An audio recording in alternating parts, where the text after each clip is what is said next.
ಈಗ ಬ್ರಿಟಿಷ್ ರೂಲ್ನಲ್ಲಿ ಅವ್ರು ಯಾವ ರೀತಿ ಆರ್ಥಿಕವಾಗಿ ಎಕನಾಮಿಕ್ ಇಂಪ್ಯಾಕ್ಟ್ ಯಾವ ರೀತಿ ಮಾಡಿದ್ರು ಅನ್ನೋಂಥದ್ರ ಬಗ್ಗೆ ನಾವು ಓದೋಣ. ಎಕನಾಮಿಕ್ ಇಂಪ್ಯಾಕ್ಟನ್ನ ಓದಬೇಕಾದ್ರೆ ಬ್ರಿಟಿಷ್ ರೂಲ್ನವರು ಬಂದು ಒಂದೇ ಸರ್ತಿ ಎಲ್ಲದನ್ನು ಆಕ್ರಮಣ ಮಾಡಲಿಲ್ಲ. 3 ಸ್ಟೇಜನ್ನು ಐಡೆಂಟಿಫೈ ಮಾಡ್ಯಾರೆ ನಮ್ಮ ಹಿಸ್ಟೋರಿಯನ್ಸು. ಆ 3 ಸ್ಟೇಜ್ ಆಫ್ ಬ್ರಿಟಿಷ್ ಕೊಲೋನಿಯಾಲಿಸಮ್ ಏನು ಅಂತಂದರೆ, ಫಸ್ಟ್ ಫೇಸು ಮರ್ಸೆಂಟೈಲ್ ಫೇಸ್ ಅಂತ. ಈ ಮರ್ಸೆಂಟೈಲ್ ಫೇಸಲ್ಲಿ 1757 1813 ತನಕ ಒಂದು ಟ್ರೇಡಿಂಗ್ನೇ ಮುಖ್ಯ ಉದ್ದೇಶ ಆಗಿರ್ತಾ ಇತ್ತು. ಅವರ ಈಸ್ಟ್ ಇಂಡಿಯಾ ಕಂಪನಿದವರು ಅವ್ರ ಪೊಲಿಟಿಕಲ್ ಪವರ್ನ ಉಪಯೋಗಿಸ್ಕೊಂಡು ಟ್ರೇಡ್ನಲ್ಲಿ ಮಾನೋಪಲೈಸ್ ಮಾಡ್ತಾಯಿದ್ರು. ಅಷ್ಟಲ್ದಲೇ ಅಲ್ಲಿ ಟ್ರೇಡರ್ಗಳು ಯಾವ ರೇಟಿಗೆ ಮಾರಬೇಕು, ಏನು ಕತೆ ಎಲ್ಲ ರೇಟ್ಸ್ಗಳನ್ನ ಇವ್ರ ಫೇವರ್ ಆಗಿ ಅವರು ಡಿಸೈಡ್ ಮಾಡ್ಕೊತಾಯಿದ್ರು. ಅದನ್ನೇ East India company used its political power to monopolise trade and dictate terms to the traders of the Bengal. ಅದಾದ ನಂತರ ಇನ್ನೇನು ಮಾಡಿದ್ರು, ಭಾಳ ರಿಸ್ಕಲ್ಲಿ ಒಂದು ಇನ್ವೆಸ್ಟ್ಮೆಂಟ್ ಮಾಡ್ತಾರಲ್ಲ, ಅದನ್ನು ಬಕನೇರಿಂಗ್ ಕ್ಯಾಪಿಟಲಿಸಮ್ ಅಂತೇಳಿ ಕರೀತಾರೆ. ಸೊ ಇವ್ರೇನು ಮಾಡಿದ್ರು, ಈ ಗೂಡ್ಸ್ಗಳನ್ನು ಭಾಳ ಹೈ ಇನ್ಫ್ಲೇಟೆಡ್ ಪ್ರೈಸ್ನಲ್ಲಿ ಅವರು ಮಾರ್ತಾಯಿದ್ರು, ಇದು ಮಾಡ್ತಾಯಿದ್ರು. ಸೊ ಅದನ್ನು imposition of inflated prices of goods and ಇದನ್ನು ಬಕನೇರಿಂಗ್ ಕ್ಯಾಪಿಟಲಿಸಮ್ ಅಂತೇಳಿ ಕರೀತಾರೆ. ಆಯಿತಾ. ಸೊ ಹಾಗಾಗಿ ಏನಾಗ್ತಾಯಿತ್ತು, ಇವರು wealth flowed out of the barrel of British traders gun ಅಂತೇಳಿ ಹೇಳ್ತಾರೆ. ಅಷ್ಟು ಕಾಸ್ಟ್ಲಿ ಇದಾಗಿ ಗೂಡ್ಸ್ನ ಸೇಲ್ ಮಾಡ್ತಾಯಿದ್ರು. ಅಷ್ಟಲ್ದಲೇ ಬೆಂಗಾಲ್ನ ರೆವಿನ್ಯೂನ ಬೆಂಗಾಲ್ ರೆವಿನ್ಯೂ ಏನು ಜನ್ರೇಟ್ ಆಗ್ತಿತ್ತಲ್ಲ, ಅದನ್ನು ಇವರು ಕಂಪನಿ ಎಕ್ಸ್ಪೋರ್ಟ್ ಮಾಡೋದಕ್ಕೆ ಉಪಯೋಗಿಸ್ಕೊಳ್ತಾ ಇತ್ತು. ಸೊ ಇದನ್ನು ಮರ್ಸೆಂಟೈಲ್ ಫೇಸ್ ಅಂತ ಕರೀತಾರೆ. Next one industrial phase, second phase. Industrial phase 1813 1858 ತನಕ ಆಗುತ್ತೆ. ಇಂಡಸ್ಟ್ರಿಯಲ್ ಫೇಸಲ್ಲಿ ಏನಾಗುತ್ತೆ, ಇಂಡಿಯಾನ ಒಂದು ಮಾರ್ಕೆಟ್ ಥರ ಯೂಸ್ ಮಾಡ್ತಾರೆ ಬ್ರಿಟಿಷರ್ಸು. ಏನಂದರೆ ಮಾರ್ಕೆಟ್ ಅಂದರೆ, ಇಂಡಿಯಾದಿಂದ ರಾ ಮಟೀರಿಯಲ್ಸ್ನ ಇಂಗ್ಲೆಂಡಿಗೆ ಕಳಿಸೋದು, ಚೀಪಾಗಿ ಎಕ್ಸ್ಪೋರ್ಟ್ ಮಾಡೋದು. ಅದಾದ ನಂತರ ಆ ಎಕ್ಸ್ಪೋರ್ಟ್ ಮಾಡಿದ್ದಂಥ ಮಟೀರಿಯಲ್ನ ರೆಡಿ ಮಾಡಿ ವಾಪಸ್ ಇಂಡಿಯಾಗೆ ತಗೊಂಡು ಬಂದು ಮಾರ್ತಾಯಿದ್ರು. ಆ ಮಾರೋಂಥ ರೇಟ್ ಏನಾಗಿತ್ತು, ಕಾಸ್ಟ್ಲಿ ಆಗಿರ್ತಾಯಿತ್ತು.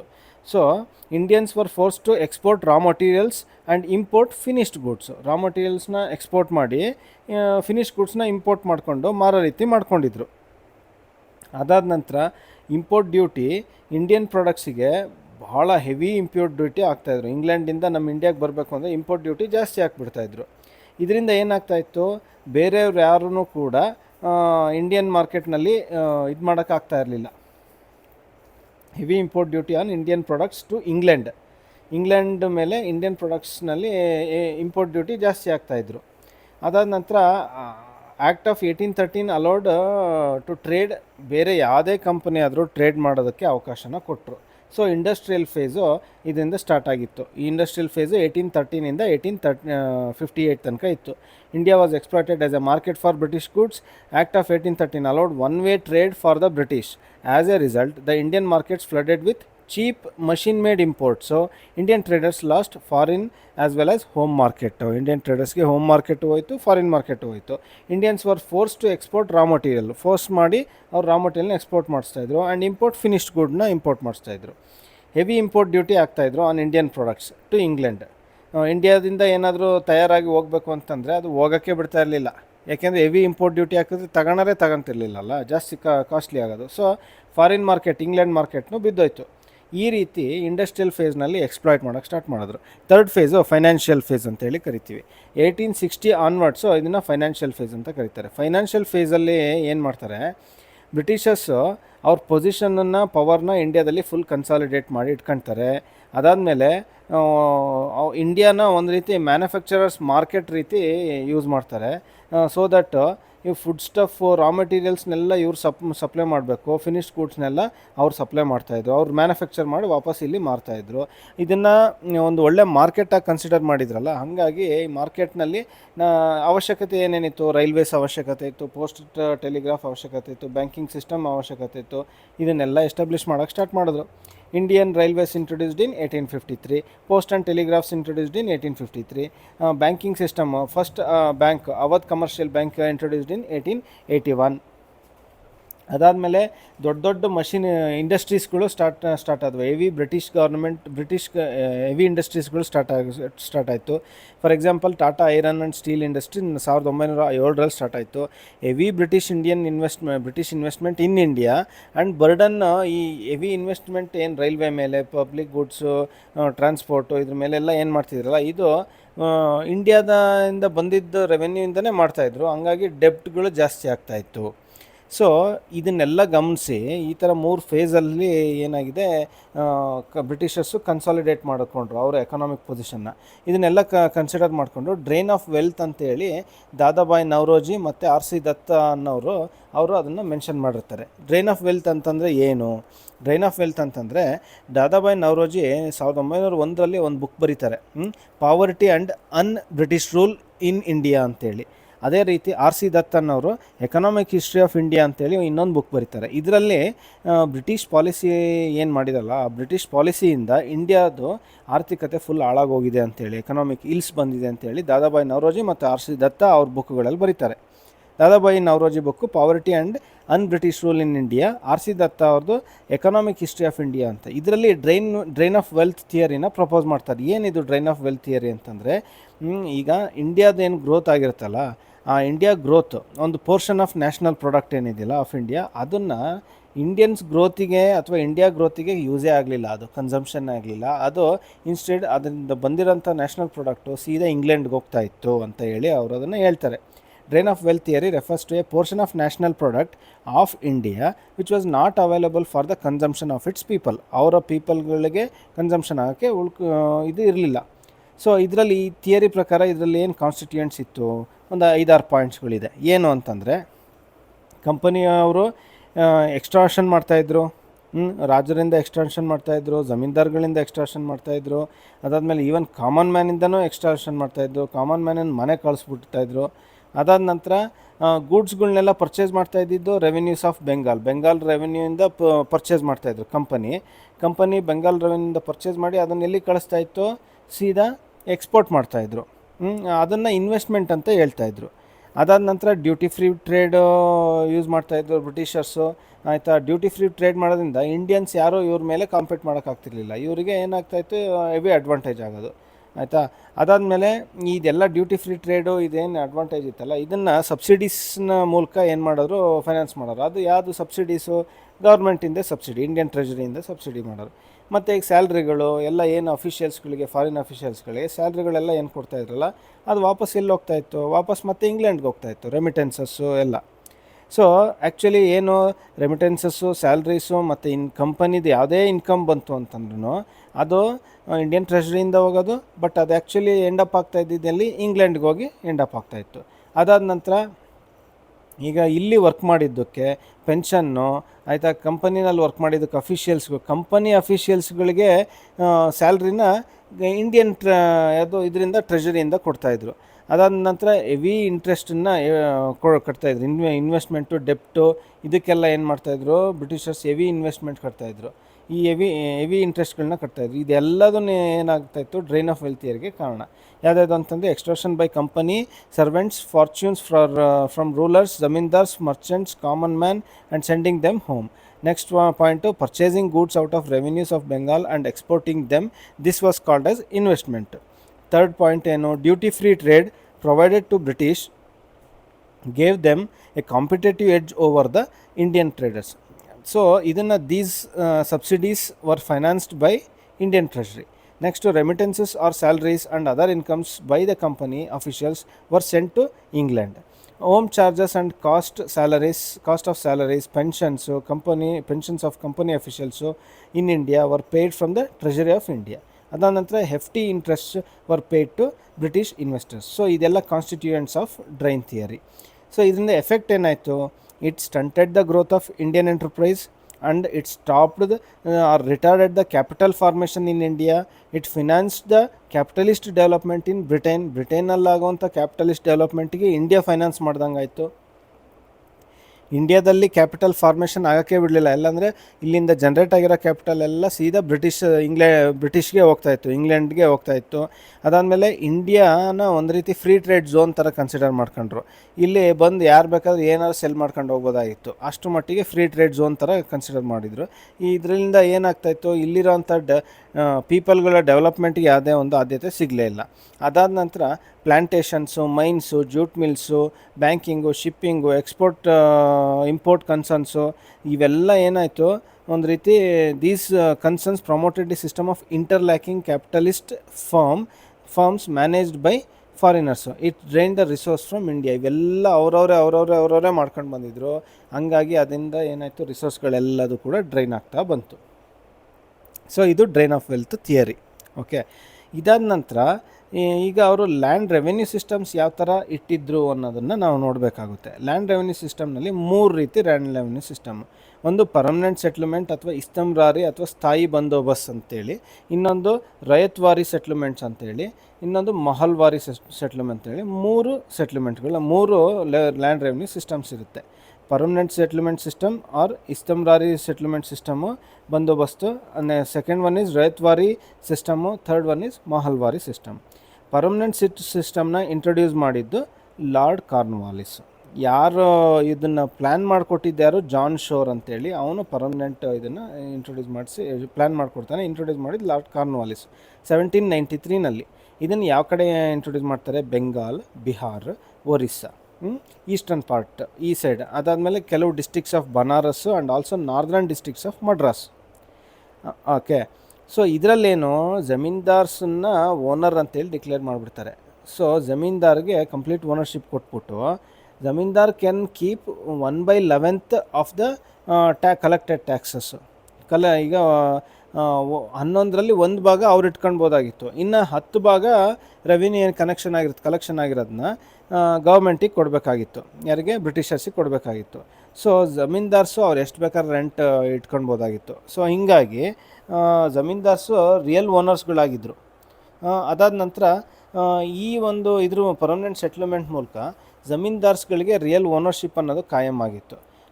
ಬಟ್ ಆದರೆ ಏನಾಗ್ತಾಯಿತ್ತು, ಆಬ್ಸೆಂಟಿ ಲ್ಯಾಂಡ್ ಲಾರ್ಡಿಸಮ್ ಅಂತ ಆಗೋದಿಲ್ಲ. ಆಬ್ಸೆಂಟಿ ಲ್ಯಾಂಡ್ ಲಾರ್ಡಿಸಮ್ ಅಂತಂದರೆ ಜಮೀನ್ದಾರರು ಇಲ್ಲಿ ಟೌನ್ನಲ್ಲಿರೋನು, ಟೌನ್ನಲ್ಲಿದ್ದು ಇಡೀ ಊರಿಂದ ಎಲ್ಲದನ್ನು ಕೂಡ ಅವನು ಲ್ಯಾಂಡ್ ಲಾರ್ಡ್ ಆಗಿ ಅದನ್ನೆಲ್ಲ ಕಲೆಕ್ಟ್ ಮಾಡ್ಕೊತಾ ಇದ್ದ. ಅಲ್ಲಿ ಏನು ಬೆಳೆದಿದ್ದಾರೆ ಬಿಟ್ಟಿದ್ದಾರೆ ಏನು ನೋಡ್ದಂಗೆ ಆಬ್ಸೆಂಟಿ ಲ್ಯಾಂಡ್ ಲಾರ್ಡಿಸಮ್ ಆಗ್ತಾಯಿತ್ತು.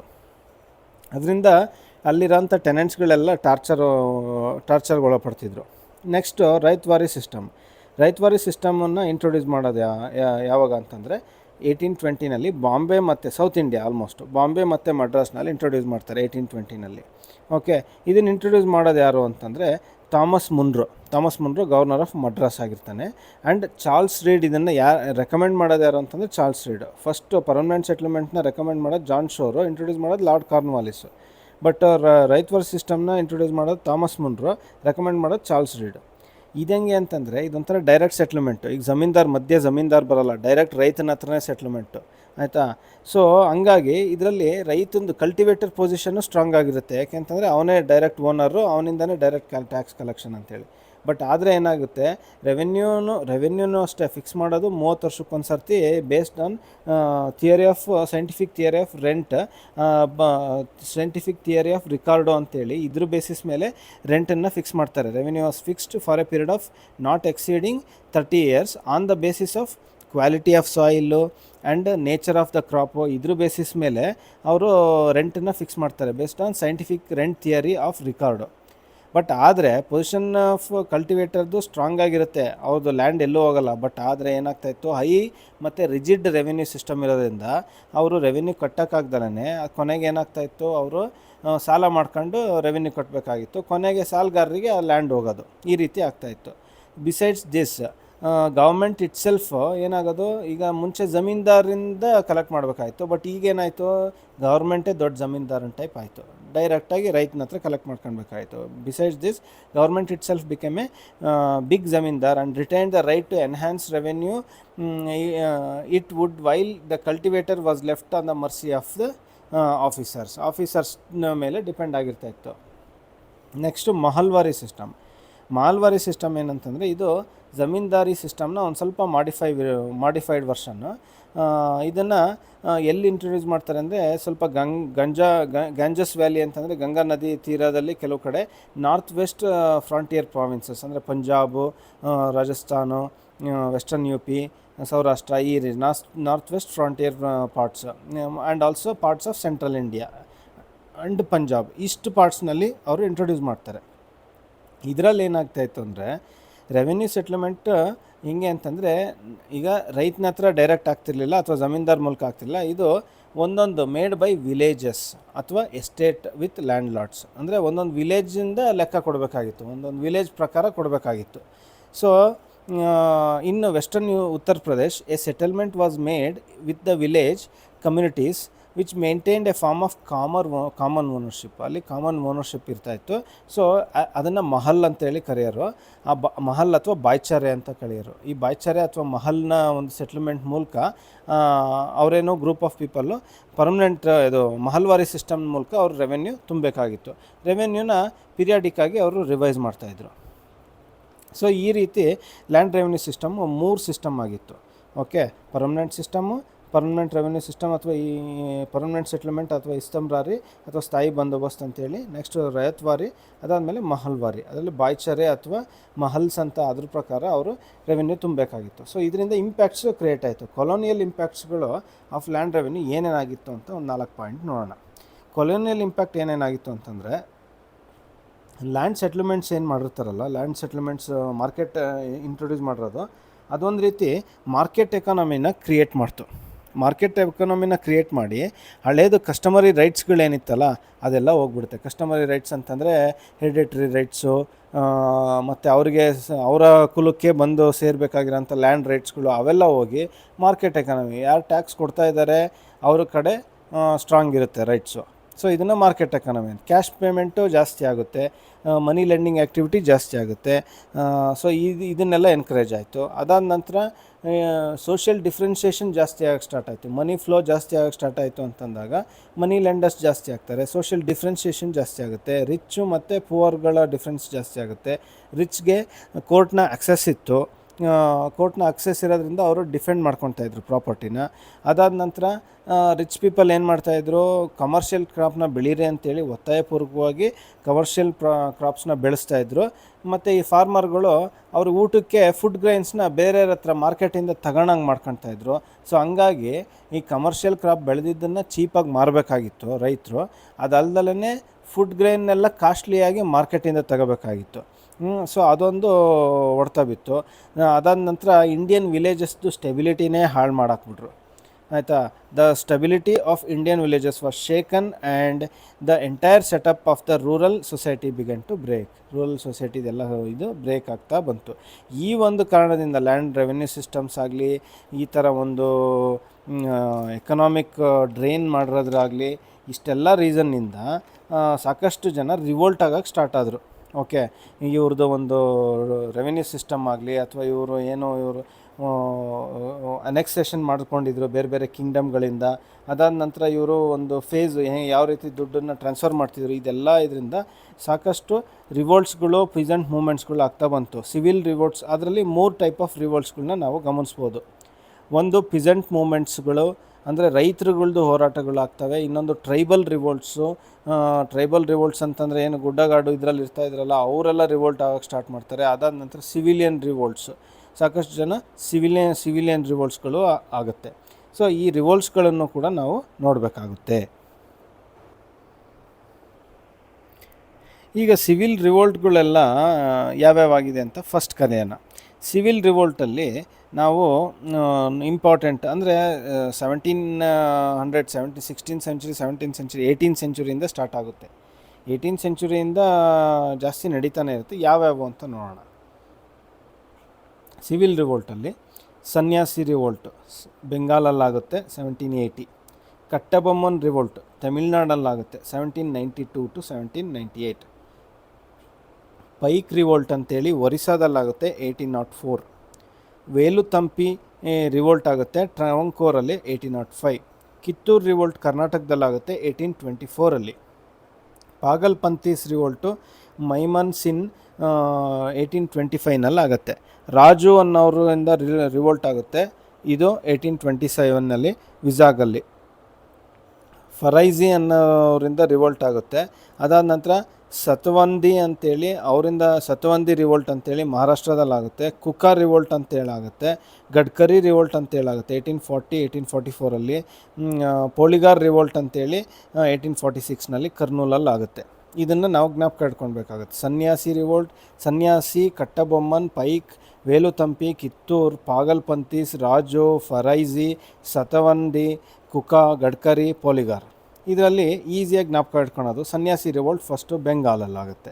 ಯಾಕೆಂದರೆ ವಿವೇಕಾನಂದ ಸ್ವಾಮಿ ಸನ್ಯಾಸಿ 1780 ಬೆಂಗಾಲಲ್ಲಾಗುತ್ತೆ. ಇದರ ಬೇಸಿಸ್ ಮೇಲೆ ಜ್ಞಾಪಕ ಇಟ್ಕೋಬೋದು. ಯಾಕೆ ಇದರಲ್ಲಿ ಏನಾಗುತ್ತೆ, all religious monks against British restrictions and run ruin the peasantry. British restrictions ಮೇಲೆ ಮತ್ತು ಪಿಜೆಂಟ್ರಿನ ಹಾಳು ಮಾಡಿದ್ದಕ್ಕೆ ರಿವೋಲ್ಟ್ ಆಗ್ತಾರೆ, ಸನ್ಯಾಸಿ ರಿವೋಲ್ಟ್. ಕಟ್ಟಬೊಮ್ಮನ್ ರಿವೋಲ್ಟು 1798. ಕಟ್ಟಬೊಮ್ಮನ್, ವೀರಪಾಂಡೆ ಕಟ್ಟಬೊಮ್ಮನ್ ಅಂತೇಳಿ ಒಂದು ಮೂವಿ ಇದೆ ತಮಿಳ್ನಾಡಿಂದು, ಶಿವಾಜಿ ಗಣೇಶಂದು. ಸೊ ಆ ಭೂಮಿ ಮೇಲೆ ನಾವು ಇದನ್ನು ಜ್ಞಾಪಕ ಇಟ್ಕೊಳ್ಬೋದು. ವೀರಪಾಂಡೆ Kattabomman against imposition of British ಸುಜರ್ನಿಟಿ. ಅದಾದ ನಂತರ ಕಿತ್ತೂರು ರಿವೋಲ್ಟು ಜ್ಞಾಪಕ ಇರುತ್ತೆ, ಯಾಕೆಂದರೆ ಕರ್ನಾಟಕದ್ದು. ಅದು 1824ಅಲ್ಲಾಗುತ್ತೆ. ರಾಣಿ ಚೆನ್ನಮ್ಮ ಮತ್ತು ಸಂಗೊಳ್ಳಿ ರಾಯಣ್ಣಂದು ಬ್ರಿಟಿಷ್ ಇಂಟರ್ಫರೆನ್ಸ್ ಇನ್ ಕಿತ್ತೂರಿಂದ ಅಡ್ಮಿನಿಸ್ಟ್ರೇಷನ್. ಇನ್ನು ಬಿಟ್ಟು ಇನ್ನು ಉಳಿದಿದ್ದು ನಾವು ಜ್ಞಾಪಕ ಇಟ್ಕೊಳ್ಬೇಕಾಗುತ್ತೆ. ಯಾವುದು ಅಂತ ಪೈಕ್ ರಿವೋಲ್ಟ್ ಅಂತೇಳಿ. ಇದು LED by Bakshi ಜಗತ್ಬಂಧು against British occupation and land revenue policy. Pike revolt 1804ಅಲ್ಲಾಗುತ್ತೆ.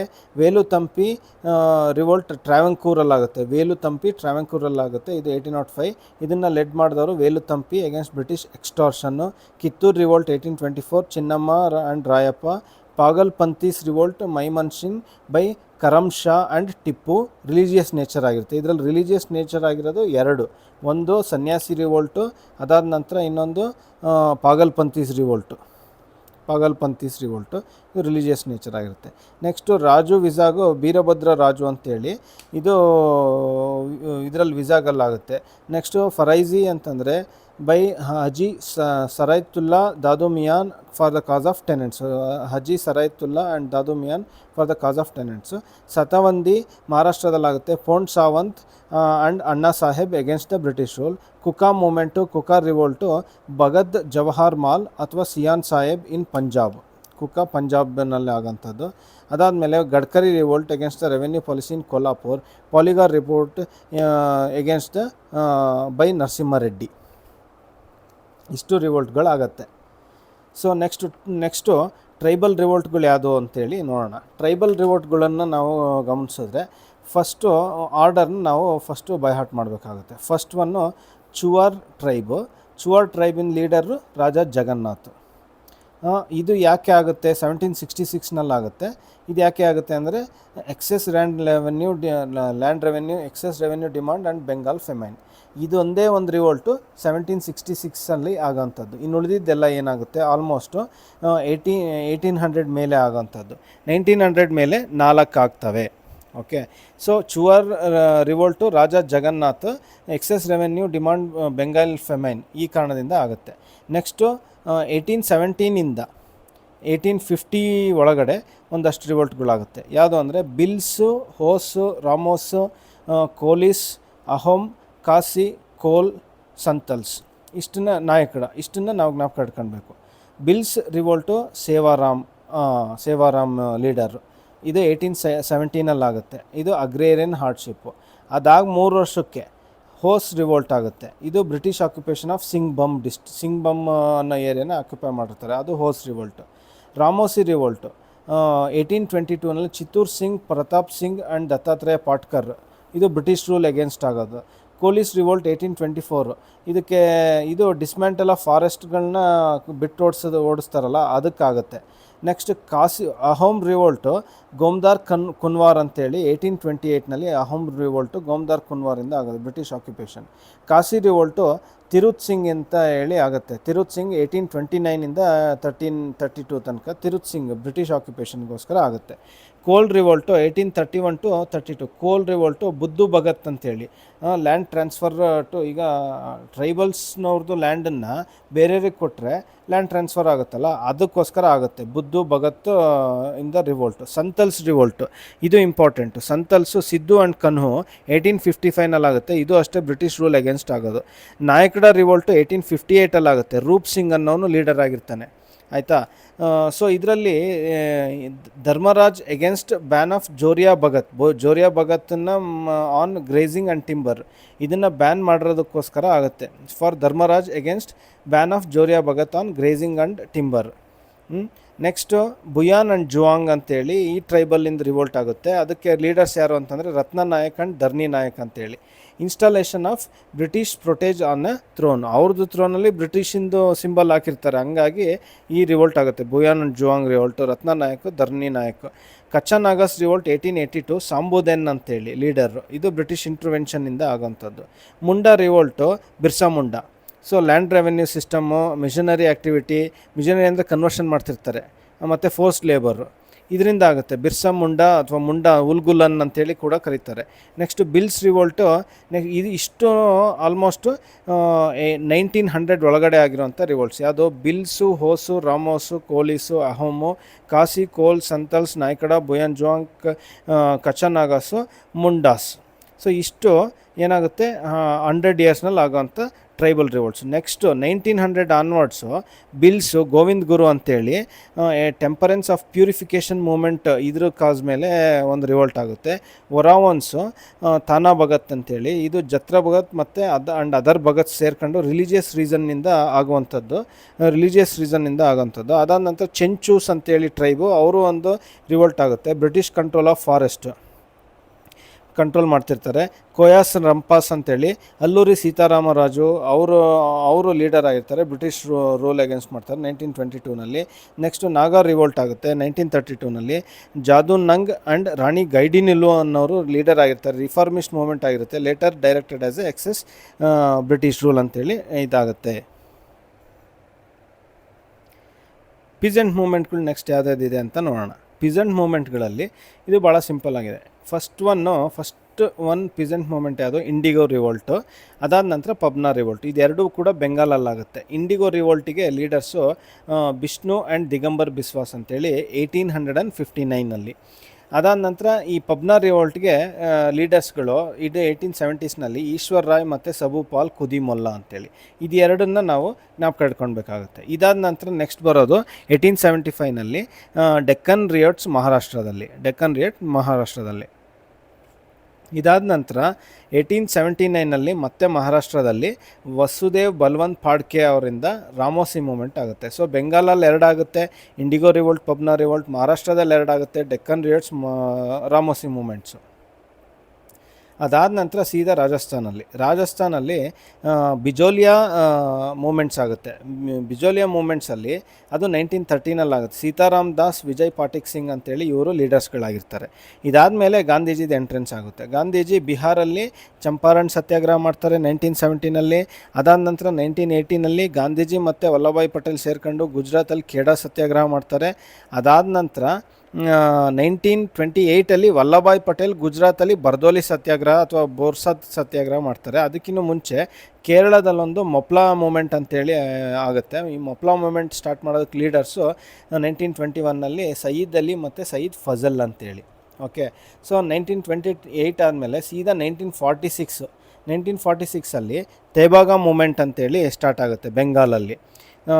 ಇದು ಕಂಪಾರಣ್ ಸಿಂಗ್, ನ್ಯಾಮತ್ ಅಲಿ ಅನ್ನೋರು ಸ್ಟಾರ್ಟ್ ಮಾಡ್ತಾರೆ. ನೆಕ್ಸ್ಟ್ ಅದೇ 1946ಅಲ್ಲಿ ಪುನ್ನಪ್ರ ವೈಲರ್ ಅಂತೇಳಿ ಕೇರಳದಲ್ಲಿ ಸ್ಟಾರ್ಟ್ ಆಗುತ್ತೆ. ಕೇರಳದಲ್ಲಿ ನೋಡ್ರಿ, ಇಲ್ಲಿ ತನಕ ನೋಡಿರೋದ್ರಲ್ಲಿ ಇದೇ ಫಸ್ಟ್ ಒಂದು ಇದಾಗಿರುತ್ತೆ ಮೂಮೆಂಟ್, ಪಿಜೆಂಟ್ ಮೂಮೆಂಟ್ ಆಗಿರುತ್ತೆ. ಅದಾದ ನಂತರ ತೆಲಂಗಾಣದಲ್ಲಿ ಆಂಧ್ರದಲ್ಲಿ ತೆಲಂಗಾಣ ಮೂಮೆಂಟ್ ಅಂತೇಳಾಗುತ್ತೆ. ಅದು ಕುಮಾರಯ್ಯ ಸುಂದರಯ್ಯ ಅಂತೇಳಿ, ಅದು ಕೂಡ 1946ಅಲ್ಲಿ ಆಗುತ್ತೆ. 1946ನಲ್ಲಿ ಟೋಟಲ್ 3 ಮೂಮೆಂಟ್ಗಳಾಗುತ್ತೆ. ತೇಬಾಗ ಮೂಮೆಂಟು, ಪುನ್ರಪ್ಪ ವೈಲರು, ಅದಾದ ನಂತರ ತೆಲಂಗಾಣ ಮೂಮೆಂಟು. ಒಂದು ಬೆಂಗಾಲು, ಒಂದು ಕೇರಳ, ಇನ್ನೊಂದು ಆಂಧ್ರದಲ್ಲಿ. ನೆಕ್ಸ್ಟು 1918ನಲ್ಲಿ ಇಂದ್ರ ನಾರಾಯಣ ದ್ವಿವೇದಿ ಆ್ಯಂಡ್ ಗೌರಿಶಂಕರ್ ಮಿಶ್ರಾ 1980ನಲ್ಲಿ ಇವರು ಇದರಿಂದ ಯು ಪಿ ಕಿಸಾನ್ ಸಭಾ ಅಂತೇಳಿ ಅದರಿಂದ ಮೂಮೆಂಟ್ ಆಗುತ್ತೆ. ಯು ಪಿನಲ್ಲೇ ಇನ್ನೊಂದು ಅವಧ್ ಕಿಸಾನ್ ಸಭಾ ಅಂತೇಳಿ ಬಾಬಾ ರಾಮಚಂದ್ರ ಒಂದು ಮಾಡ್ತಾರೆ 1920ನಲ್ಲಿ, ಅವರಿಂದನೂ ಒಂದು ಇದಾಗುತ್ತೆ, ಮೂಮೆಂಟ್ ಆಗುತ್ತೆ. ನೆಕ್ಸ್ಟು ಮದಾರಿ ಪಸಿ ಅನ್ನೋರು 1921ನಲ್ಲಿ ಅವಧ್ ಪ್ಲೇಸ್ನಲ್ಲಿ ಇಕಾ ಮೂಮೆಂಟ್ ಮಾಡ್ತಾರೆ. ಇಕಾ ಮೂಮೆಂಟ್ ಇಂಪಾರ್ಟೆಂಟ್. ಅವಧ್ ಪ್ಲೇಸ್ನಲ್ಲಿ ಮದಾರಿ ಪಸಿ ಅದ್ರ ಲೀಡರು. ಫಾರೆಸ್ಟ್ ಸತ್ಯಾಗ್ರಹ ಸೌತ್ ಇಂಡಿಯಾದಲ್ಲಿ ಮಾಡ್ತಾರೆ 1931ನಲ್ಲಿ. ಅದಕ್ಕೆ ಎನ್ ವಿ ರಾಮನಾಯ್ಡು ಮತ್ತು ಎನ್ ಜಿ ರಂಗ ಅನ್ನೋರು ರೆಸ್ಪಾನ್ಸಿಬಲ್ ಇರ್ತಾರೆ. ಆ್ಯಂಡ್ ಲಾಸ್ಟ್ಲಿ 1936ನಲ್ಲಿ ಆಲ್ ಇಂಡಿಯಾ ಕಿಸಾನ್ ಸಭಾ ಅಂತೇಳಿ ಲಕ್ನೋದಲ್ಲಿ ಮಾಡ್ತಾರೆ. ಆಲ್ ಇಂಡಿಯಾ ಕಿಸಾನ್ ಸಭಾ ಅಂತೇಳಿ ಲಕ್ನೋದಲ್ಲಿ ಮಾಡ್ತಾರೆ. ಇದು ಸಹಜಾನಂದ್ ಸರಸ್ವತಿ ಅದಕ್ಕೆ ಲೀಡರ್ ಆಗಿರ್ತಾರೆ.